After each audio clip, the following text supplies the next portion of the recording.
చిన్నపల్లి గ్రామ ప్రజలకు ఒకటే విన్నపించుకుంటున్నా, మీరు పార్టీలకు అతీతంగా మనం అభివృద్ధి చేసుకుందాం. దయచేసి ఇది ఒక సభ అనుకోవద్దండి, ఇది మన గ్రామ అభివృద్ధి సభ అనుకుందాం.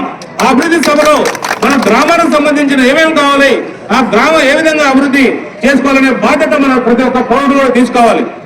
ఎందుకంటే ఈ అవకాశం మనకు వచ్చినప్పుడు సద్వినియోగం చేసుకోవాలి.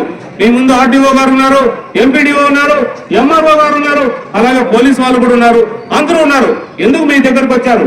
మీ సమస్యల పరిష్కారానికే మీ దగ్గరకు రావడం జరిగింది. కాబట్టి ప్రతి ఒక్కరు కూడా మన గ్రామాన్ని అభివృద్ధి చేసుకుందాం. మన గ్రామంలో ప్రతి ఒక్క పిల్లవాడిని కూడా బాగా చదివించుకునే ఏర్పాట్లు చేస్తాం. కాబట్టి ఒకటే తెలియజేస్తున్నా, మనం రాబోయే ఏప్రిల్ మే నుంచి కూడా వీలైనంత వరకు అన్ని గ్రామాలకు కూడా బస్సు సౌకర్యం వచ్చేటట్టు చేద్దాం.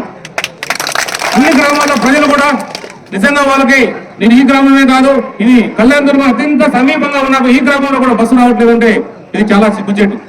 ఇది నేను ఒకటే సర్పంచ్ గారికి తెలియజేస్తున్నా, రాబోయే ఏప్రిల్లో కానీ మేలో కానీ మీకు రెగ్యులర్ గా బస్సు వచ్చే ఏర్పాటు చేస్తానని మీ సభాముఖంగా తెలియజేస్తున్నాను.